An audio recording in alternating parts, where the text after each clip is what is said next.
नमस्कार, उत्तराखंड समाचार में आपका स्वागत है। मैं प्रियंका मलिक। सबसे पहले मुख्य समाचार। जनभावनाओं के अनुरूप भू कानून में होगा संशोधन। राज्य सरकार का फैसला, अवैध रूप से खरीदी गई भूमि को राज्य में किया जाएगा निहित।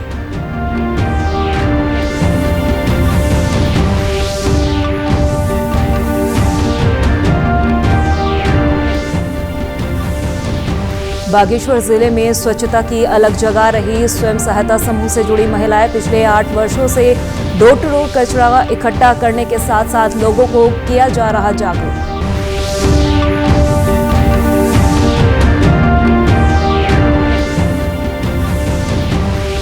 और चमोली में 2 सड़क हादसों में 15 लोग घायल। टेम्पो ट्रैवलर की चट्टान से टकराने पर 12 यात्रियों को आई चोट। दूसरे हादसे में ब्रेक फेल होने से सड़क पर पलटी बस, 3 यात्री घायल। अब समाचार विस्तार से।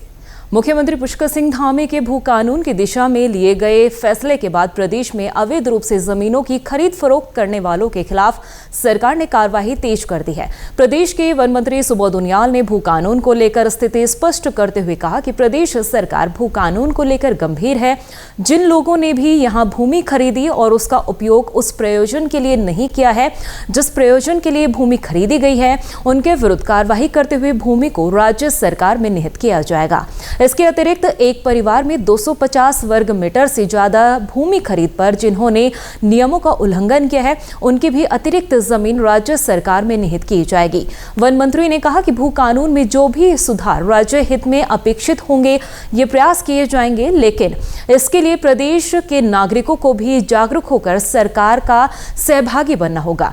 वन मंत्री ने प्रदेशवासियों से अपील करते हुए कहा कि प्रदेशवासी अपनी पैतृक भूमि को संरक्षित करें और उसकी बिक्री ना करे। वन मंत्री ने स्पष्ट किया कि पूर्व में भू कानून में जो भी ऐसे संशोधन हुए हैं और उनके अपेक्षित परिणाम प्राप्त नहीं हुए हैं, जनभावनाओं के अनुरूप उनमें भी संशोधन करने से पीछे नहीं हटा जाएगा। वन मंत्री ने कहा कि राज्य के लोगों के हक हकूकों को संरक्षित करने के लिए हर संभव कदम उठाए जा रहे हैं। राज्य का भावी भू कानून इसी सोच के साथ तैयार किया जा रहा है। राज्य सरकार जनभावनाओं के अनुरूप भू कानून में बदलाव लाने की तैयारी कर रही है। इसी पर ज्यादा जानकारी के लिए बात करेंगे वरिष्ठ पत्रकार जितेंद्र अंथवाल से। जितेंद्र जी, आपसे जानना चाहेंगे कि जिस तरह से भू कानून को लेकर धामी सरकार अपनी तैयारी कर रही है और इसी भू कानून के तहत पहला कदम धामी सरकार ने जमीनों की खरीद फरोख्त में जांच को लेकर उठाया है, क्या कुछ जानकारी आपके पास है? भू कानून जो है वो पूरे उत्तराखंड में बहुत तेजी के साथ ये मांग इस समय उठ रही है और ये आज की मांग नहीं है, बहुत पुरानी मांग है। और भू कानून और मूल निवास 1950, ये 2 मांगे जो है प्रमुख रूप से उठ रही हैं। भू कानून का मुद्दा इसलिए बहुत ज्यादा तेजी से हाल के वर्षों में उठा है क्योंकि यहाँ की डेमोग्राफी में बड़ा चेंज आ रहा है जी। बाहर के लोग आकर जमीनें खरीद रहे हैं और मनमाने ढंग से, और जो ये स्थानीय लोग हैं उनके जो है हक हकूक, उनको अपना जो है खतरा लग रहा है। तो इसी खतरे से, इसी डेमोग्राफिक चेंज के खतरों से जितेंद्र जी, एक सवाल आपसे ये भी जानना चाहेंगे कि जिस तरह से भू कानून को लेकर प्रदेश में जोरों शोरों पे ये आवाज उठी है, अगर इस कदम उठाने के बाद आपने जनता से बातचीत करने की अगर आपने कोशिश की हो, उनका मन टटोलने की कोशिश की हो, तो अब उनकी क्या कुछ राय है इस कदम के बाद? नहीं, उनकी दरअसल उनके मन में भी कई शंकाएं हैं। उनके मन में शंका इसलिए है थोड़ा सा कि सरकार ने अभी धामी साहब ने जो बात करी है अभी पिछले दिनों, और सुबोध जी ने भी इसको क्लियर किया है, सरकार बहुत गंभीरता से इस पर बात कर रही है, इसमें 2 राय नहीं है।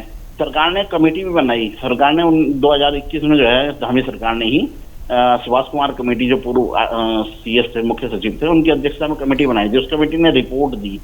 उस रिपोर्ट के अध्ययन के लिए और नियमावली वगैरह उस पर और आगे काम करने के लिए जो वर्तमान मुख्य सचिव है राजा रतूड़ी जी, उनकी अध्यक्षता में एक और कमेटी बनी।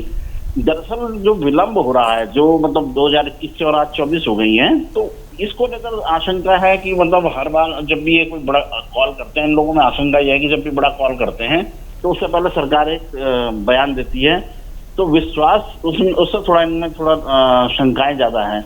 तो उनका ये कहना है कि सरकार पहले उसका ड्राफ्ट पेश करे सदन में, उसको सार्वजनिक करे, उस पर चर्चा करे, और उसके बाद उसको और सख्ती से लागू करें। बिल्कुल जितेंद्र जी, अब देखना होगा कि जनता के अनुरूप क्या कुछ आगे फैसला लेती है धामी सरकार। तमाम जानकारी देने के लिए बेहद शुक्रिया। और अब रुक करते हैं अगली खबर का। प्रधानमंत्री नरेंद्र मोदी 2 अक्टूबर को गांधी जयंती के दिन स्वच्छ भारत मिशन की शुरुआत के 10 साल पूरे होने के अवसर पर विज्ञान भवन में स्वच्छ भारत दिवस 2024 कार्यक्रम में भाग लेंगे। इस दौरान प्रधानमंत्री स्वच्छता से संबंधित कई परियोजनाओं की आधारशिला रखेंगे, जिनकी लागत 9,600 करोड़ रुपए से अधिक है। कार्यक्रम में दशक भर के दौरान किए गए स्वच्छता उपलब्धियां और स्वच्छता ही सेवा अभियान 2024 में 17 करोड़ से अधिक लोगों की जनभागिता नजर आई। वहीं एक पेड़ मां के नाम कार्यक्रम में भी आम जनता ने बढ़ चढ़कर हिस्सा लिया। इन सभी कार्यक्रमों की 2 अक्टूबर के मौके पर जो आयोजित कार्यक्रम है उनमें चर्चा की जाएगी। बागेश्वर जिले में स्वच्छ भारत अभियान के तहत स्वयं सहायता समूह से जुड़ी महिलाएं अहम भूमिका निभा रही हैं। महिलाओं की टोली सुबह 5 बजे से ही हर वार्ड में घर घर जाकर कूड़ा इकट्ठा करती है। गीला और सूखा कचरे को अलग अलग इकट्ठा किया जाता है। बागेश्वर नगर पालिका क्षेत्र के 11 वार्डों में पिछले 8 वर्षों से स्वयं सहायता समूह की 48 महिलाएं ये काम बखूबी कर रही हैं। इन महिलाओं के साथ 2 सुपरवाइजर भी रहती हैं। हर महीने एक घर से 20 रुपए का यूजर चार्ज लिया जाता है। नगर पालिका की सुपरवाइजर प्रेमा उपाध्याय ने बताया कि जागरूकता आने के साथ साथ अब कई लोग गीले कचरे से खाद भी बना रहे हैं। हमारी जो समूह की महिलाएं हैं डोर टू डोर कूड़ा कलेक्शन करती हैं, तो इसमें हमारी 48 महिलाएं लगी हैं और 2 सुपरवाइजर हैं हम, जो कि हम सुबह 6 बजे घरों से निकल जाती हैं। सारी महिलाएं हमारी 11 वार्ड है नगर पालिका क्षेत्र में, तो उसमें जो क्षेत्र बड़ा है उसमें ज़्यादा महिलाएं भेज रखी हैं। जो और कम है तो उसमें 1-1, 2-2 करके सारी महिलाएं काम करती हैं। ये घर घर में जाती हैं, तो सारे लोग सूखा कूड़ा इनको देते हैं। गीले कूड़े की ज़्यादातर लोग एकदम तो पूरा 100% तो हम नहीं कह सकते हैं, लेकिन थोड़ा बहुत लोग जैविक खाद बना रहे हैं उसकी, और बहुत अच्छा काम हो रहा है। डोर टू डोर कूड़ा इकट्ठा कर रही ये महिलाएं अपने क्षेत्र को न सिर्फ स्वच्छ बना रही हैं बल्कि आजीविका भी हासिल कर रही है। स्वच्छता कर्मी देवी कहती हैं कि इस कार्य को लेकर अब लोगों में उनका जो नजरिया है उसमें बदलाव देखने को मिल रहा है। लोग में जाते भी है, आते भी है, कोई अच्छा भी मानता है, कोई बुरा भी मानता है, कोई अच्छे ढंग से भी बोलता है, कोई बुरा ढंग से भी बोलता है। हमको कोई परवाह नहीं है उसमें।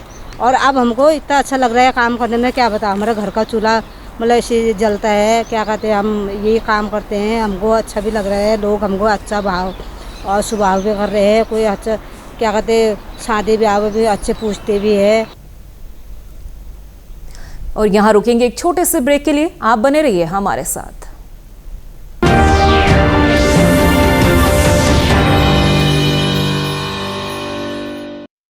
आज का समय बेहद ही कॉम्पिटिटिव है, इसीलिए हम लेकर आए हैं आपकी समस्याओं का एक समाधान, यानी doctor Kanchan's ABS coaching hub for all classes, boards and subjects, all under one roof, जहां सभी सब्जेक्ट्स के एक्सपर्ट्स और डेडिकेटेड टीचर्स संवारेंगे आपके बच्चों का कल और बनाएंगे उन्हें सफल। Because success starts here.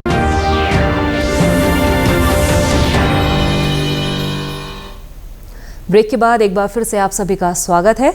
Chamoli जनपद में टेम्पो ट्रैवलर के चट्टान पर टकराने से उसमें सवार 12 लोग गंभीर रूप से घायल हो गए। बद्रीनाथ हाईवे पर गोविंद घाट के समीप जेपी चट्टान पर यात्रियों से भरी एक टेम्पो ट्रैवलर टकराकर सड़क पर पलट गई, जिसके चलते उसमें सवार 12 तीर्थ यात्री घायल हो गए हैं।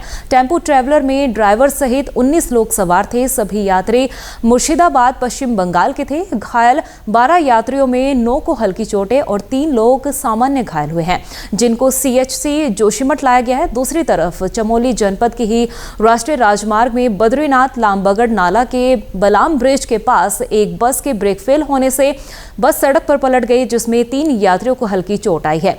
बस को सड़क से हटाने के बाद राष्ट्रीय राजमार्ग को सुचारू किया गया। उत्तराखंड स्वास्थ्य विभाग ने चिकित्सा अधिकारियों को बड़ा तोहफा दिया है। अपर निदेशक व संयुक्त निदेशक पदों पर प्रमोशन हुए हैं। वहीं SDACP का भी शीघ्र लाभ देने का दावा किया गया है। स्वास्थ्य सचिव डॉक्टर R राजेश कुमार का कहना है कि चिकित्सकों की मांगों को लेकर शासन गंभीरता के साथ फैसला लेने पर काम कर रहा है। वहीं प्रमोशन की राह देख रहे चिकित्सा अधिकारियों की वर्षों पुरानी मुराद शासन ने पूरी कर दी है। राज्य सचिवालय में स्वास्थ्य सचिव डॉक्टर R राजेश कुमार की अध्यक्षता दिशा में डीपीसी की अहम बैठक आहूत की गई, जिसमें महानिदेशक स्वास्थ्य सहित शासन प्रशासन के अधिकारी मौजूद रहे। डीपीसी की इस महत्वपूर्ण बैठक में 25 अपर निदेशक और 30 संयुक्त निदेशक के पदों पर डीपीसी की प्रक्रिया पूरी हुई है, जिसका जल्द ही विधिवत आदेश भी जारी कर दिया जाएगा। एसडीएसीपी पर भी जल्द फैसला लिया जाएगा। भारतीय रिजर्व बैंक ने कुछ अहम आर्थिक आंकड़े जारी किए हैं। वित्तीय वर्ष 2024-25 के लिए जीडीपी ग्रोथ का अनुमान 7.2% रखा गया है। 2024 में महंगाई दर 5.4% रहने का अनुमान है, जबकि 2025 में महंगाई दर 4.5% रहने का अनुमान है। वित्त वर्ष 2024 में सकल घरेलू उत्पाद की वृद्धि दर 2023 के 7% के मुकाबले 8.2% रही। भारत की डिजिटल अर्थव्यवस्था 2026 तक जीडीपी का 20% हो जाएगी। स्कूली बच्चों को कानूनी जानकारी उपलब्ध कराने के उद्देश्य से मसूरी में महात्मा योगेश्वर सरस्वती शिशु विद्या मंदिर इंटर कॉलेज में विधिक साक्षरता गोष्ठी आयोजित की गई। जिला विधिक सेवा प्राधिकरण की ओर से सिविल जज शमशाद अली के नेतृत्व में हुई गोष्ठी में बच्चों को नशे से दूर रहने, सड़क सुरक्षा से जुड़े कानून, शारीरिक मानसिक उत्पीड़न से जुड़े कानून और कानूनी सहायता जैसे विषयों के बारे में बताया गया। वक्ताओं ने बताया कि राष्ट्रीय विधिक सेवा प्राधिकरण की टोल फ्री हेल्पलाइन नंबर 15100 पर कॉल करके तुरंत कानूनी सहायता पाई जा सकती है। इस हेल्पलाइन पर कॉल करने वालों को संबंधित राज्य या जिले के प्राधिकरण से जोड़ा जाता है। पॉक्सो एक्ट विधि के संबंध में लोगों को जागरूकता कैसे हो, कैसे फ्री लीगल एड दी जाए, लोगों तक फ्री लीगल एड कैसे पहुंचे, इस संबंध में बताया। हमारे साथी शैली जी ने ट्रैफिक नियम के बारे में, पॉक्सो एक्ट के बारे में मल्होत्रा साहब ने और बाकी अन्य लोगों ने भी अपने अपने विचार रखे। तो हमारा इस क्षेत्र में ये कार्यक्रम जो हमें डीएलएसी की तरफ से दिया गया है कि लोगों को विधि के संबंध में जानकारी देना, ट्रैफिक रूल के बारे में बताना, पॉक्सो के बारे में मेरे द्वारा बताया गया। जो काम काजू महिलाएं होती हैं उनको उनका वर्क प्लेस पर सेक्सुअल हरासमेंट ना हो, तो उनको उनके अधिकारों के बारे में जानकारी देना, ये चीज़ हमने बच्चों तक पहुंचाई है और उनसे ये कहा है कि आप इस संबंध में अपने क्षेत्र में लोगों को अवेयर करें। राष्ट्रीय विधिक सेवा प्राधिकरण का गठन समाज के कमजोर वर्गों को मुफ्त कानूनी सेवाएं देने के लिए किया गया है। इसके अलावा विवादों को सौहार्दपूर्ण तरीके से सुलझाने के लिए लोक अदालतों का आयोजन करना भी इसका उद्देश्य है। इसके साथ ही अभी तक के समाचार समाप्त हुए। दूरदर्शन समाचारों से जुड़े रहें। मिलते हैं फिर शाम 5 बजे के बुलेटिन में। नमस्कार।